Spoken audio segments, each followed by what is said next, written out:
It's 2025 and a lot has changed in the automotive world. If you're a petrol head, you know the V12 screamers with the loud exhaust and the turbos are all but gone. But what if I told you could still get that V12 supercar performance without that price tag? And at the same time, you could have the practicality of a SUV or a small van in the same package. Surely that's too good to be true.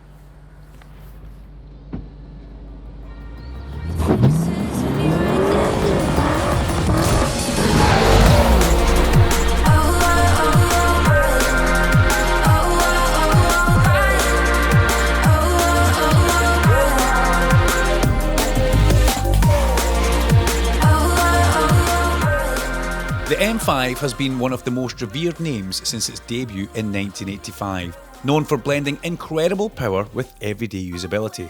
The M5 has always been the benchmark for performance saloons, but now BMW have morphed the current generation M5 into an all-in-one touring masterclass. So, is it the ultimate driving machine? The numbers are absolutely wild. This has got supercar performance.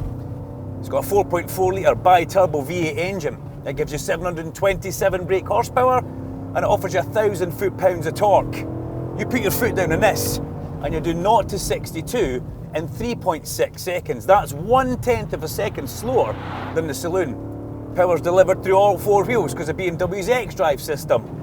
And you've got a lovely 8-speed gearbox to play about with, and BMW's Steptronic gearbox system really is fabulous. Now, top speed is 155 miles per hour, although you can spec that up to 189 miles per hour if you add in the BMW M driver's package. Let's be honest here, this car is fighting for the heavyweight title because it weighs a massive, are you ready for it? 2.5 tons, which is almost the same weight as its bigger brother, cousin or uncle, the X5.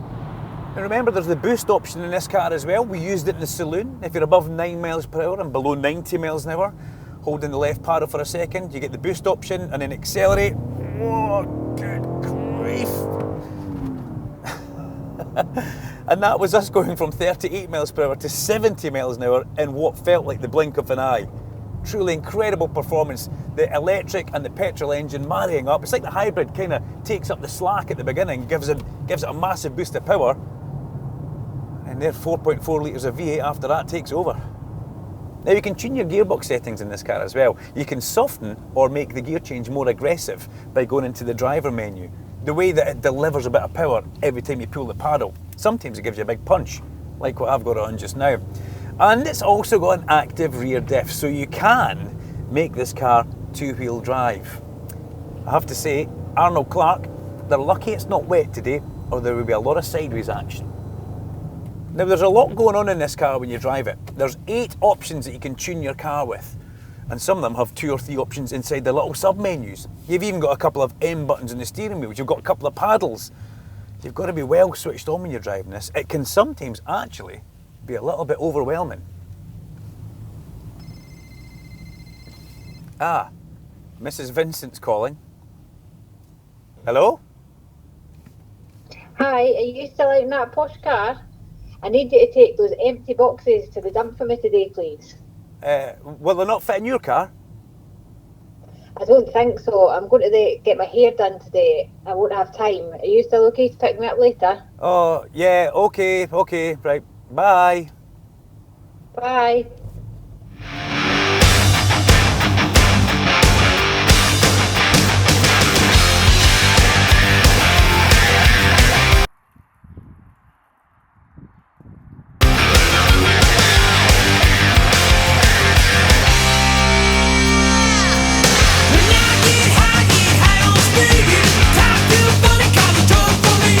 Now the saloon offers you 466 litres of boot space, and surprisingly the Tourer only offers you 500 litres of boot space. However, with the tailgate wide open, it makes loading really easy.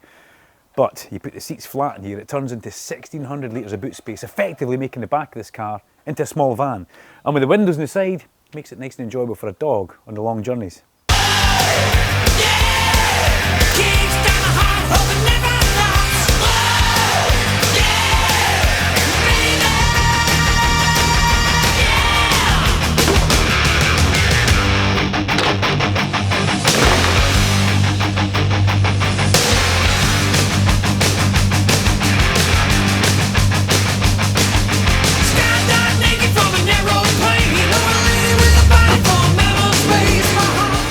Not only is it pretty practical for transporting 100 boxes to the dump, you can do this in the more eco-friendly earth-hugging EV mode, if you ever feel the need to take it out of Sports Plus.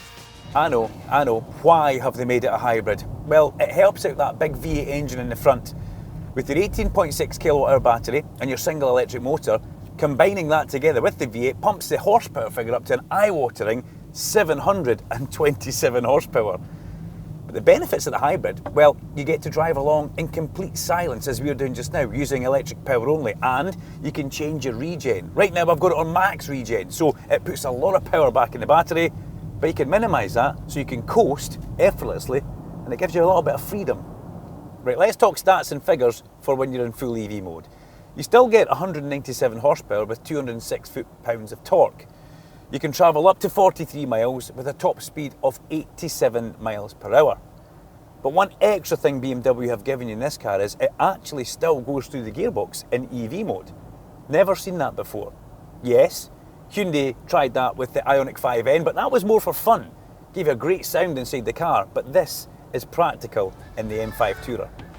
All of this German precision comes at a cost, and prices start around £113,000. And this might seem like it's priced aggressively for what it is, but you do get a lot of car for your money. Of course, at Arnold Clark, we have the best deal guarantee, so make sure you get down to your BMW branch and stick your order in. At Arnold Clark, we make it easy. So we're on the motorway, we're cruising along on cruise control right now, 63 miles per hour, not quite motorway speed because there's a car in front, and the adaptive cruise control just keeps you safe. Feet are off the pedals, as you know, I love that, and I'm comfy in the seats here. Great visibility all around me, and even though this car is enormous, okay, it doesn't feel it. It doesn't feel it because there's so much visibility, there's so much light streaming in through every window, including that huge glass roof that we've got up there. You may expect that to be carbon, but it's not. And the reason it's not carbon, BMW can't find a bit of carbon big enough to fill that roof. Now it's super comfy as well because I've gone for everything into dynamic comfy mode. So it glides over every bump or every undulation in the road. The front of the car reacts, around about a second and a half later, the back of the car reacts. The comfort of the car is good. You've got heated and ventilated seats that have also got a little bit of lumbar support, so you can actually tune the seat so it fits your body. The sides can go in and out. You've got heated steering wheel as well, which is a big positive in the winter in this country, let's face it. But I always like the girth of the BMW steering wheels. They're chunky, they're huge, with the big red patch at the top so you know exactly where top dead centre is. You sit really low in this car. They've almost given you a kind of race car feel, like we had in the M5 Saloon and in the M3 competition. You are low to the ground. You can lift the seat up. There's a lot of room there above my head, you can see, but I like how they've almost decked you down here. It's cool.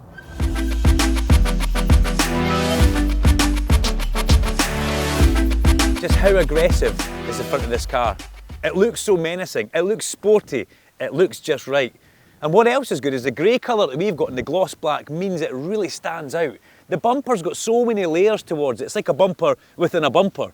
All these air intakes as well down the bottom, they're trying to get air into that engine to keep the V8 cool and to help with the cooling of the hybrid, and also it bleeds it off the front down the side, even for the brakes as well. It just looks so good. The big kidney grille that we've got as well, illuminated by a lovely LED light, a direction that BMW are definitely going down, and that looks great at night.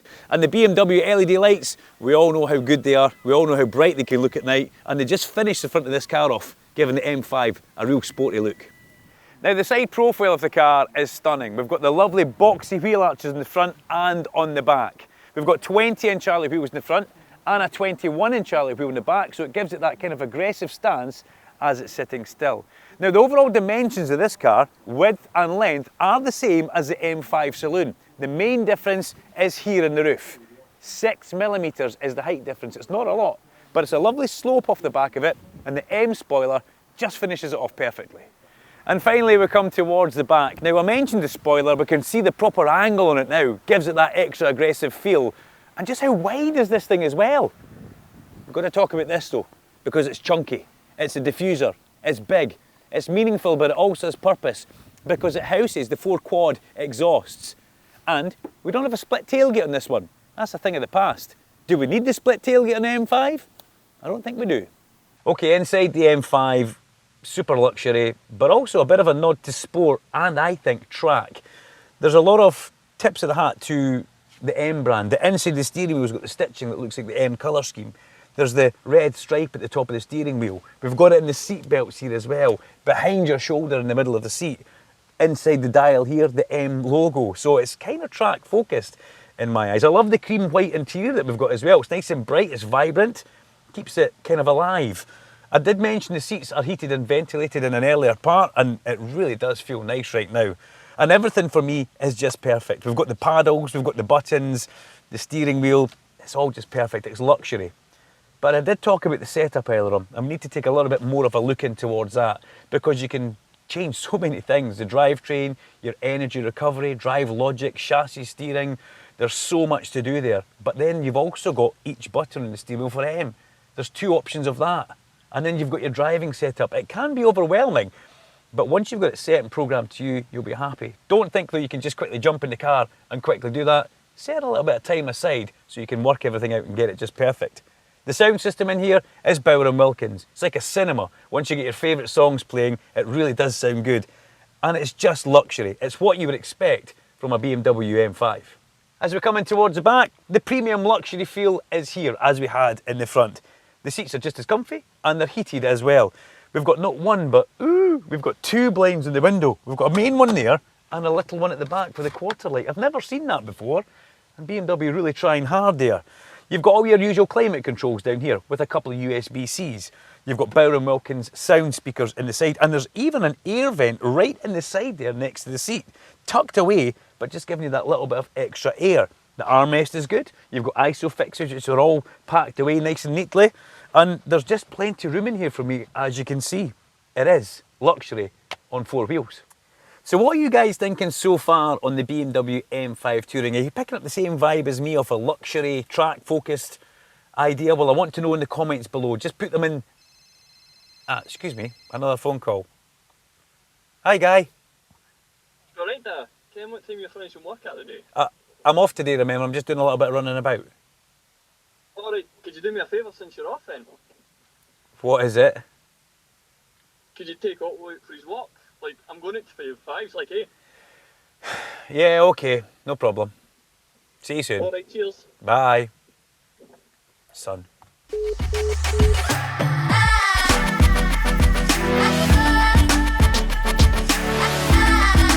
Don't worry, Otto had his harness on and was plugged into the seatbelt. And of course, we turned the passenger airbag off. I think he loves the seats more than me. So what do we think?